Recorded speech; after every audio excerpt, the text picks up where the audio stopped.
Good evening. Welcome to Reflections on East Granby. My name is Mike Malloy, and I'll be your host this evening. Our guest tonight is Tom Malloy, a 25-year resident of Cricket Lane in East Granby. He lives there with his wife, Bernadette, and he'll be our guest here tonight. Thank you for joining us. Good evening, Tom. Evening. How are you? You have the same last name as I do, but there's no relation. We should probably... None that I know of. Nothing very recent anyway there. It's kind of funny because I've seen your name floating around town for a few years, and this is the first time I've actually got a chance to meet you. So tonight we'll start out, as we always do, with your beginnings. So you were born in Worcester, Massachusetts? Worcester, Massachusetts. And that was August 25th, 1934, which makes you 77 years old. That's right. So why don't we start out a little bit and just tell us what you remember from your early days. What's your earliest memory from growing up in your family? Probably grade school. Okay. Yeah. And you went to school in Worcester proper? In Worcester, Harlow Street School. Okay. Did you have brothers and sisters? Or? Yes. There were five of us. My oldest brother went off into World War II. He flew in the Navy. Okay. And my other two sisters and my younger brother, we grew up through the war and went to high school and college in Worcester. Interesting. Okay. There's quite a few schools in Worcester, colleges, aren't there? Yes. Yeah. I don't think most people are, obviously WPI is well known, but you have, so what are some of your memories of growing up in? That was a pretty big city. It's a pretty big industrial center of the day. Yeah, right? Pretty big, and well, a good bit of grade school period was during World War II, so your memories are pretty much wrapped up in everybody played war games, everybody collected newspapers and scrap drives and all that kind of stuff. You were a young boy when the war started. Yes. So your early memories are probably war. Yeah. But you didn't know any different. That's what didn't know any different. Yeah. So after the war, it must have changed dramatically. That's probably when you would have seen the most transition, huh? Yeah, and notwithstanding the, I guess I'd describe my time in Worcester as living in an Irish Catholic ghetto. Okay. Worcester was a city of ghettos. Okay, yeah, it was a working class city. Yeah. And yeah, they had a French church and a Polish church and a Lithuanian church and an Italian church, and then the regular parish churches were Irish. Okay, so those were all ethnic enclaves within the city? Yes. Interesting. Did they tend to stay in their neighborhoods? And they did. It was cultural. They did, but you get into high school and everything started to blend. Did it? Okay. Yeah. So that must have been an interesting upbringing. You got exposed to probably the last of the real multicultural inner city, you know? I mean, you still have it to a certain degree, but not quite as diverse as it was then. No, it was, I think things are a little bit more, I don't know what you'd call it, but far more pluralistic today than it was when I was growing up. Did you enjoy going to school in such a... Didn't know anything different. You didn't know, right? Yeah. I mean, you played sandlot baseball and you played a little bit of touch football in the street during the fall and did all those kinds of things, and everybody, you did it with the kids you were going to school with. Yeah. But the different cultures still retain their identities at that point. Yes. It was still quite a... Very much. Yeah. So you grew up, so when you were going to school in Worcester, were they neighborhood schools, and then when you, like you said, you went to high school, it was one big or several big high schools, or? Yeah, one public high school, and they were neighborhood schools. You walked to school, you walked home for lunch, and you went back for the afternoon. Okay. And I got into high school. I went to Catholic high school that was pretty much drawn from the city and the neighboring towns, so that you got to look at a much larger community when you get into high school. So it was a Catholic high school? Yeah. Oh, okay, all right. You didn't go to the public high school? No. Oh, okay. Yeah. Interesting. Yeah. And your elementary school was public, though? Yes. Okay, great. So that was like a Northwest Catholic type thing? Same thing. Drew from the model. region, yeah, in some ways. Okay. What are your memories of Worcester then? It was a pretty vibrant town. I mean, it was pretty... Oh yeah, it was a fun place to grow up. Was it? I think it was, it was a safe place to grow up. But you think of a large inner city now, but they could walk across the entire city at 9, 10, 11 o'clock at night and really not think anything of it. Okay. Different day. Yeah. Probably not. Worcester's not that tough of a town even now, I wouldn't think. Well, it's I don't know. I don't spend time there, but yeah. Do you still have family up there? Or is it? I have a sister who's a nun who lives in the city. I have my wife has relatives that are just outside the city in Millbury. Okay. And we've got some nieces and nephews that live in the general area. Interesting. Okay, so you grow up. Did you meet Bernadette in? Yes. Worcester? Yeah, Oh, we okay. both went to college there. I went to Holy Cross. She went to Worcester State. Okay. What did you graduated high school? What did you get your degree in at Holy Cross? Math. Math. Okay. With what intent? What were you going to be as a? Nothing. I just liked it. It was just. Yeah, you followed it, really? Back then, not as many people made their degree selection in terms of what their future career was. Really? You just sort of took something you enjoyed and were good at, and and hope to find. Figured there'd be something there at the end. Really, that's interesting. Wow, it's so focused now. You know, they try to get the kids to really focus on one discipline. So you went to school at Holy Cross, and you went to you got your degree there. Yes. Yeah. What did you? What was that like in that day? What was Holy Cross like? Was it? That was. It's just post-war, really. Huh? Yeah, just post-war. Well, 52 to 56. Mm-hmm. Well, post-World War II, the Korean War was humming. Yeah, that's right. That was. And as a result of that, a large number of us were in the ROTC as a way to keep it affirming while you finished college. So the draft was still. Draft was still active. Yeah.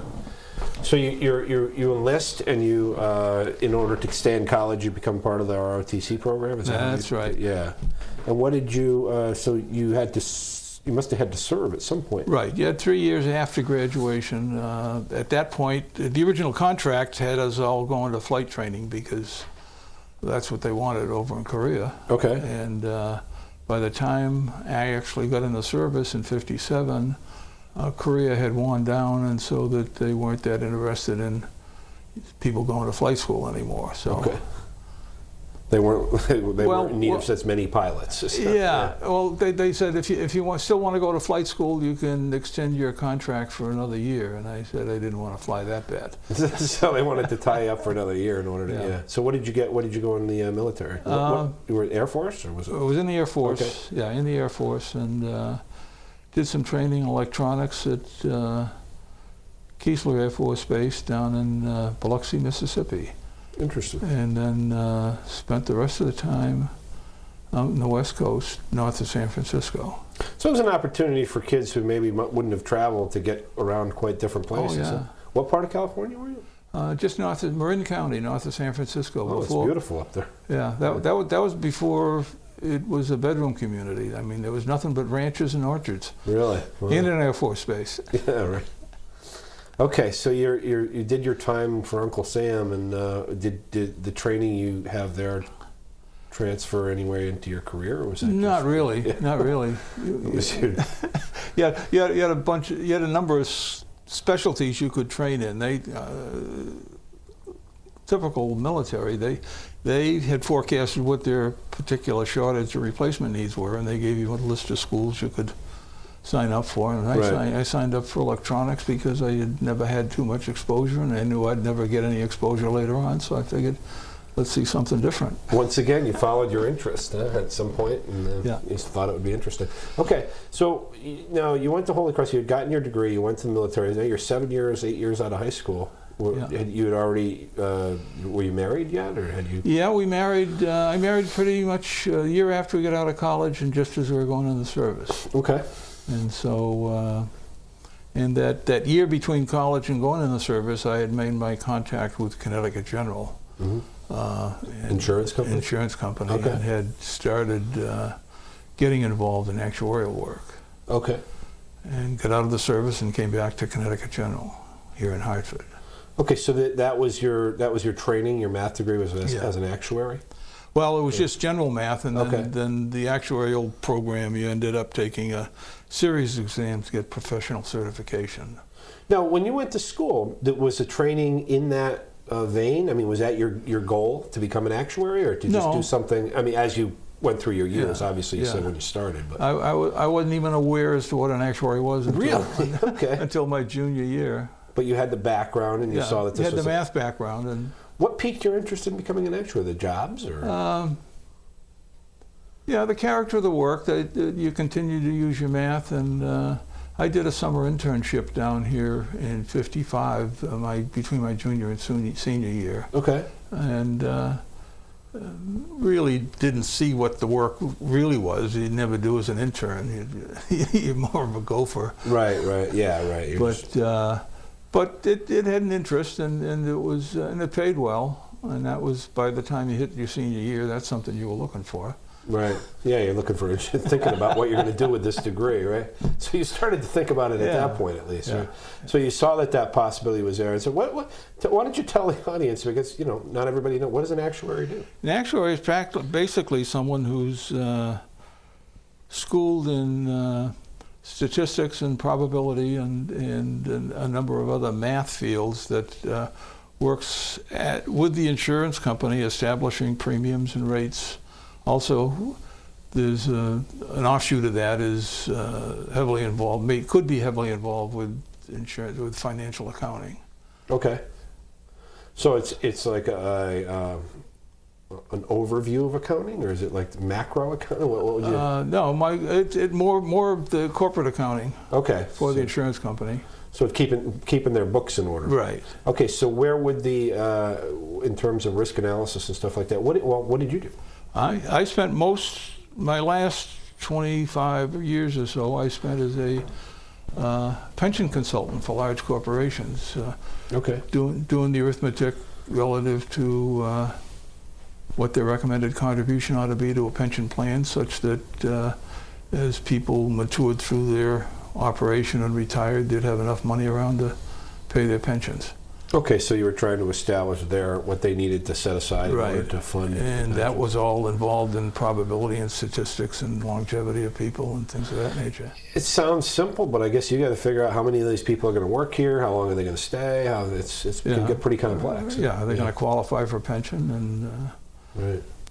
Plus, where's their salary going to be going between now and retirement, and where's the outside world going to be in terms of what the employer can make in an investment on the money. Right. That he puts aside. So I guess your job is to kind of take facts and try to almost divine the future in some ways. Yeah, you're supposed to figure out Well, as I've told clients, the only thing we're really sure of when I filed my report that it was probably wrong. Right. Right. There's no exact science when you come to that sort of if you're close, everybody wins. Right. Yeah. It's kind of like horseshoes, right? Yeah. It's one of the people. So anyway, you have... You had a career. You started out.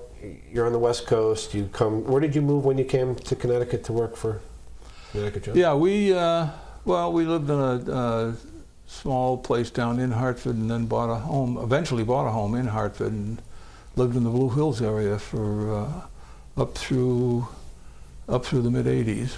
Okay, where is the Blue Hills area in Hartford for people that don't know?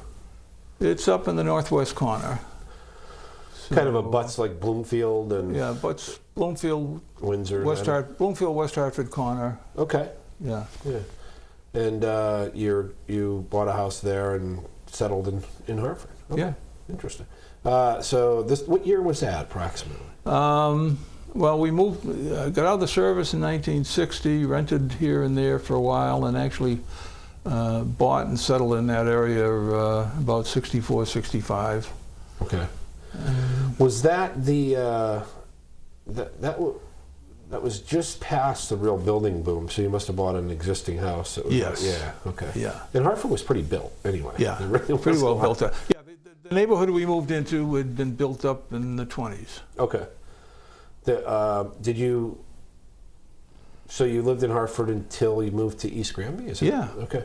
So your kids went to school in Hartford? In Hartford. Okay. And you mentioned before the show that your children went to Catholics? St. Justin's School for grade school. Okay. And that's right on Blue Hills Ave. And that's a Catholic school? Yes. Oh, okay. I thought that was a public school. Okay. Yeah.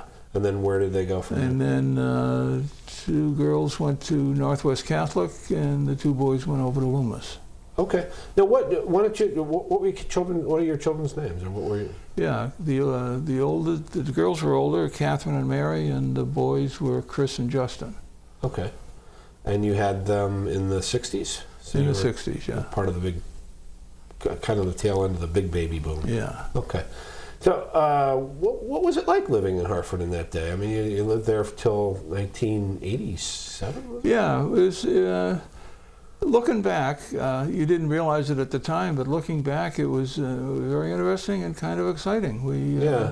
This was a period where one of the big neighborhood issues was integrating the neighborhood. Right. And there was all of the kids went to school with the classes were mixed races, and it was also the period where there was some pretty strong feelings relative to the Vietnam War. Okay. Right.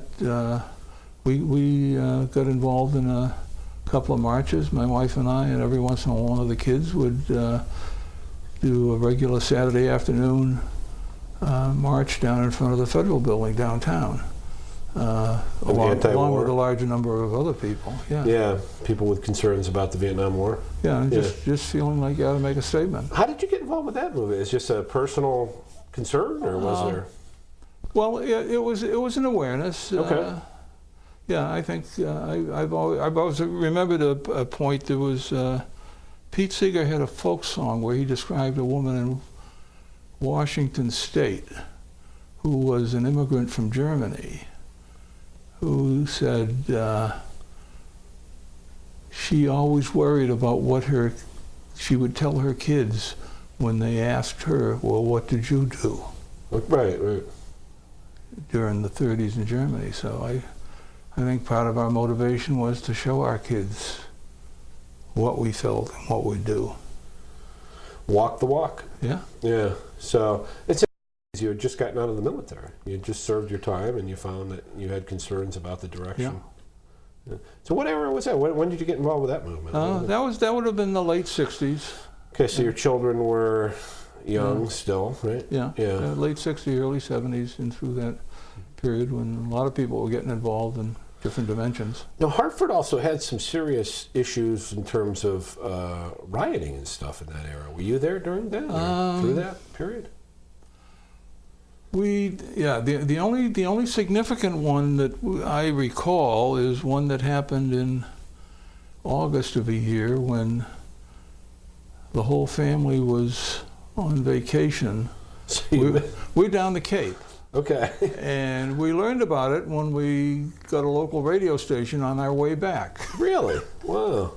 And wondered what was blockaded and what streets were blocked and whether or not we could reach the house. As it turns out, we didn't have any problem getting through and getting to the house, and it didn't affect our neighborhood that much. But was your neighborhood a mixed neighborhood at that point? I mean, yes. Yeah. Okay. Yeah. Interesting. So you had, I guess that was very neighborhood specific, those sorts of things. Right. Just depending on where it flashed up. Yeah. That's a fascinating time to have lived in Hartford, though, because you were there from the transition, because that whole area was predominantly ethnic, and then it kind of became primarily African American at some point, and that was... Yeah, I would say about the time we moved in, or just prior to it, in the late 50s, early 60s, what's referred to as the Blue Hills area was probably, and had been for quite some time, a mix of Catholic and Jewish. There were 3 or 4 synagogues spread along Blue Hills Avenue. And, Mount Sinai Hospital. Yeah, and Mount Sinai Hospital was there. And, right. And gradually the synagogues moved out, and I think you go down Blue Hills Avenue now and you can identify some of the synagogues by the fact that they're now black Christian churches. Right. That's a real transition. So, but you lived in Hartford through that whole period. Yes. Yeah. It's a unique little slice of time to have been in an area of real transition. It's you know, I mean, it's one thing to say something becomes suburban or something, but that was quite a change from the neighborhood. What do you, any other interesting observations of that time that stick out? I mean, is there any? Oh, I can't think of anything terribly dramatic. Yeah. No, I know. You were in Cape Cod for the riots. That's nothing. But that area did change quite a bit. I've noticed recently it does seem to be showing great signs of life, especially in certain neighborhoods, and commerce has returned. You know. Yeah, in the Blue Hills area was kind of interesting as the pressures developed for integrated neighborhood. Everybody in the area got pressured by realtors who wanted to turn over the neighborhood and get the sale, and there was an awful lot of pressure you're constantly hounded to put your house in the market, and so there was a grassroots movement around the neighborhood that a large number of people put a sign on their lawn that said, "This house is not for sale." Interesting. Huh. It's sort of a, make a statement that we're here to stay. We're not, and so that there were dynamics there that nobody just was gonna pick up and leave. And was that driven by just stubbornness or just wanting to keep the fabric of the community? Yeah, I think, as I said, that there's a large part of the neighborhood was Irish, and they weren't going to tell us what to do. Nobody was going to push you out just because they thought you should. Yeah. So, interesting. Now, you had your children attended Northwest Catholic in Loomis, so you sent them outside the city. Right. Was that for religious reasons, or was that? Combination of, it was a combination of things, but I think as much as anything else, we thought that, it offered them the best shot at a good program, good set of academics. Okay, yeah. So it was driven by the level of education we're trying to achieve, yeah. Okay, so you're in Hartford. You stayed there till, you said, 1987. And how did you find East Granby originally? What was the? Well, I assume you're still working at Connecticut General. Still working at Connecticut General. It's a time that kids were all up and out of the house, and it was time for change. Maybe a little smaller house, maybe somewhere else. And wife and I had a discussion of. Well, there were two alternatives from where we were. We could go into a condo downtown in the center of the city, or we could go out someplace where there's a piece of land. Right. I had done a little bit of gardening, kitchen gardening kind of thing, and not big fields. Not big fields, but so I had if we went outside the city, I was looking for a place where you could have. 50 or 100 square feet of something to grow carrots and beans on, and right. And my wife's interest was she wanted a place that was large enough to had a room large enough to seat a dozen or more people for a good family dinner. So you wanted to be able to bring the family in and still have to serve them what you grill. Yeah. So we ended up looking. The only we started looking. We said, well, let's try the one out in the country, and if it doesn't work, then we can cash in our chips and move back to the city. And, but the only thing I was sure of is that I wanted to live on the east side of that ridge line. Okay. Because I had spent about 20 or 25 years listening to people driving to work and driving home with the sun in their face. Really? That's interesting. There's always somebody coming over Route 44 in the morning and the sun in their face and going back over 44 or Simsbury Mountain, or Simsbury Road. Right. That's interesting. It just struck me as a silly way to go back and forth to work. Yeah, and why drive with an irritation every day? Right? Yeah. And, that's funny. So with that, and with the fact that one of our children had bought a home and was in Tariffville. Okay. Then we started searching for something this side of the ridgeline that was within hollering distance of Tarryville. So that has us looking at Suffield and Windsor and East Granby. And do you have grandchildren at this point? Just had started. Okay. Yeah. So, how many grandchildren do you have now? 6. Okay. You want to mention their names?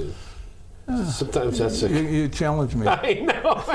I got to remember. I know. I always hesitate because when you start to accumulate, you know what it is. I'm sure you know. You just sometimes you forget we have Megan and Mark Prinavelli, and we have Kate and Michaela Brotman, and then we've got Maeve and Connor Malloy. Okay, you did it. It works.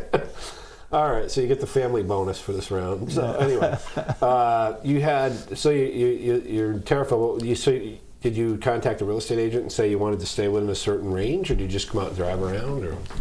Well, yeah, we contacted a realtor and basically described the price range we're interested in and the general location, and she gave us a stack of papers and said, why don't you just drive around and look at these and look at the neighborhoods and decide whether or not there's anything interesting, or should I give you another bundle of paper? Okay, yeah, so she gave you some options. And in doing that, we found a place on Cricket Lane that seemed to meet the criteria. And so you found it in the stack. You didn't know anything about East Granby at this point. So you come out to see it. What were your first impressions?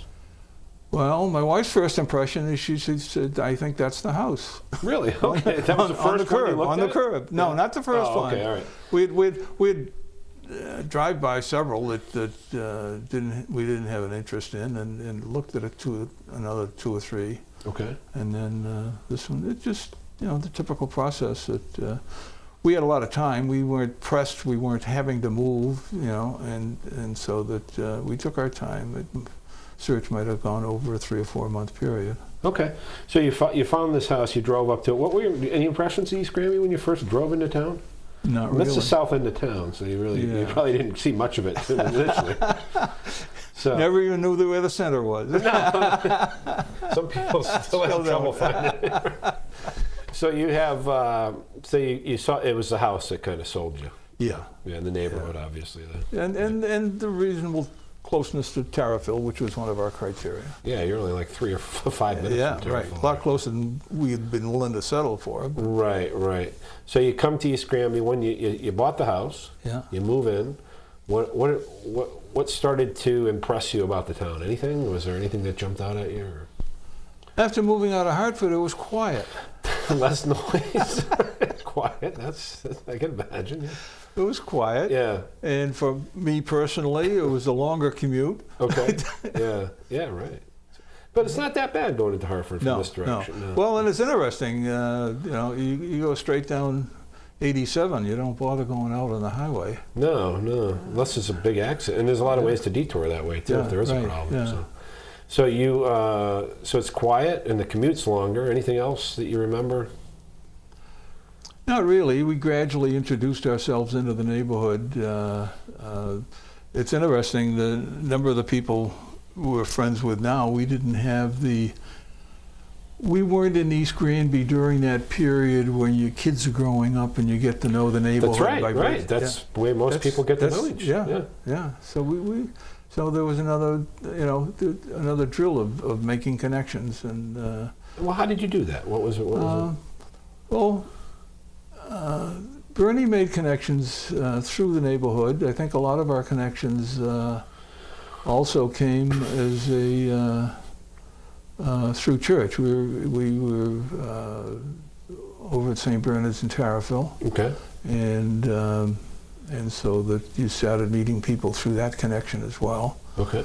And we finally found Roland's Barbershop, and we found the various places that. Right.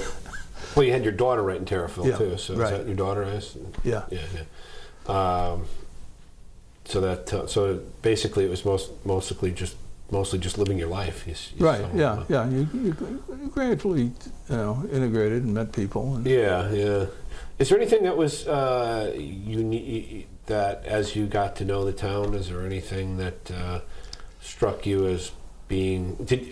One of the ways I phrase this question is, if you were to describe East Granby to somebody who'd never been here, how would you do that, now that you've been here for 25 years? Yeah, I would say it's a very comfortable town. Okay. Very comfortable. And I think it's a town that's collectively takes care of itself and takes care of its neighbors. Okay. One of my early involvements has been on the board of the Metacomet Homes, Okay. which are the two subsidized elderly housing complexes. Right. And So you're a member of that board? yes. Okay. And that, I found that as I found that to be useful and somewhat fulfilling in terms of being able to give something back. Yeah. Now, how did you get involved with that? I was asked. By somebody that was on the board? Or? Yeah, by a board member. Okay. Who, and I knew if there was a board of 10 or 11, I knew 2 or 3 other members on the board. Right, right. Now, have you put any of your actuarial skills to use for any of the things you've been involved with, or is this mostly just... Some. Yeah. While I was in Hartford, I spent quite a bit of time in excuse me, quite a bit of time in Hartford on the Hartford Pension Commission. Okay, for the city. That was the City Pension Commission, and it was kind of interesting. I had spent my career being a consulting actuary, and on the Hartford Pension Commission, I was able to be the client. Okay. Retain an actuary and retain investment managers to organize and run the plan for us. Okay. So you did that as a volunteer basis? Yeah. Oh, interesting. Yeah. Wow. So you in East Granby when you agreed to be a member of the Metacomet Homes. What was your? I guess you've been involved with other groups. So I mean, obviously you did the pension in Hartford. Were there any other groups you were involved with before that? It sounds like you were very. Mostly. Other than that, they were mostly spontaneous neighborhood association kinds of things. We formed a group that basically became friends of the library of a particular branch library in the Blue Hills area that we wanted to make sure that city administration didn't cut it or even withhold funds or right to advocate for it. Yeah. So it sounds like you've been inclined to get involved when asked, or if you saw something you were interested in through your whole adult life. Really. Right. So so you're part of the Metacomet Homes. Is there anything? Just a more generic question. Is there anything in East Granby that you would like to see? You've lived in Worcester, you lived in Hartford, both big cities. Is there anything you find you miss? Yeah, I'm told there is resistance within certain segments of East Granby to streetlights and sidewalks. Okay. Yeah. I was in planning and zoning for a while, so I've seen that. I'd be comfortable with streetlights and sidewalks around the center, at least. Yeah, it's one of the amenities that you think is not crazy, right? No, I agree. As a matter of fact, I think you're right. I think that, especially in the center, to put sidewalks and streetlights in would get them a long way towards where they're trying to get with its town center. To encourage development. Encourage foot traffic. Yeah, absolutely. Yeah. You've got so many good little things you can tie together down there with the library and the town hall and the school street. So, okay. So is there anything that? So I guess that would be answering that question. It's more to broaden the future. I mean, to try to establish a way for people to kind of turn it into a center, more of a. Yeah, I don't think East Granby or any other town is always going to stay the way it was No. 10, 15, 20 years ago. Right. I mean, there was consternation when traffic light went on at the, Seymour and 187. Right. There's always some issue that kind of throws you. Coming from Hartford, it kind of probably was a little interesting to see that confusion. Yeah, I wouldn't say just amusing. But Yeah. Oh, anyway, you definitely have a perspective coming from, two metropolitan areas into a relatively suburban, but even fringing on rural community. So it's interesting to see. Anything else that you? Well, it's surprising that almost rural community is so close to the city. Right. Still accessible. Yeah. Until my wife and I started feeling old, we'd still go to the city to go to the theater or go to symphony or do this or do that. It wasn't that much of a drive. Yeah, the cultural, and that's I think one of the struggles is keeping that cultural draw alive. I think there's a certain perception of Hartford that isn't really realistic. I think that keeps some people out of the city. Yeah. Or they go in and they go out, Yeah. where there can be a pretty vibrant little life going on down there. Yeah. We had, over that period of time, our first year, particularly while he's still working there, between the Bushnell and the Hartford stage and hockey tickets and this and that, we spent a lot of evenings in the city. I bet you knew where everything was. So. Yeah. Did you do you find yourself? I mean, you said you get a little less. You don't do quite as much as you used to, but do you still go into the city for events and stuff? Yeah, not as frequently. Yeah, as frequently. Yeah. Our entertainment budget now is, I would say, is more likely spent on a trip here and a trip there. So you're more focused. Yeah. Getting back to East Granby, what was the? Were there any other things that you've done in town since you've been here? You've gotten involved in, or? Well, I mean, the most recent one, I'm on the board at the library. Okay. Once again, you were asked. And well, I was asked. Yeah. In fact, I was asked by the same guy that asked me to be on the Metacomet board. Who was that? I don't know what he's got against me, but. Can you share his name? Yeah, Tom Nichols. Okay, so he's seen that he's drawing you into these different institutions. Did you is there anything about the two Metacomet and are there any others that you were? Oh, I'm trying to think. Nothing specific I can come up with. Yeah, I always like to ask this question. It's kind of a vague question, but when you joined the Metacomet and the library, was there anything that surprised you? I mean, sometimes you go in with a perception when you join, and then. Yeah, the Metacomet, I would say that not a surprise, but until I was on the board, I don't think I was fully aware as to the breadth of service that particular facility offers to older people. Really? I mean, there are people that at least one individual who's since died that. Without Metacomet, he'd have been on the street.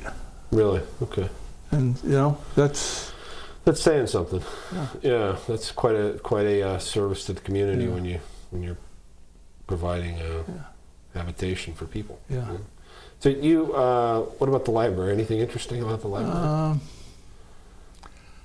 I am absolutely amazed at the scope and breadth of the services the library in a town this size puts out.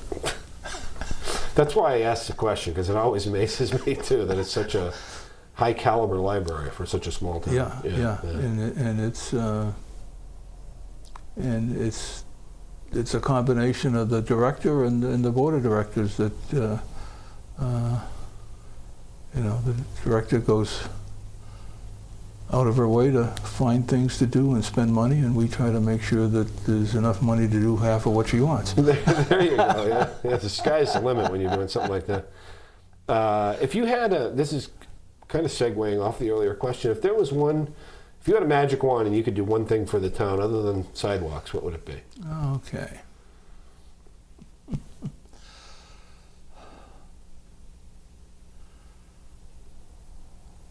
Well, I guess I would.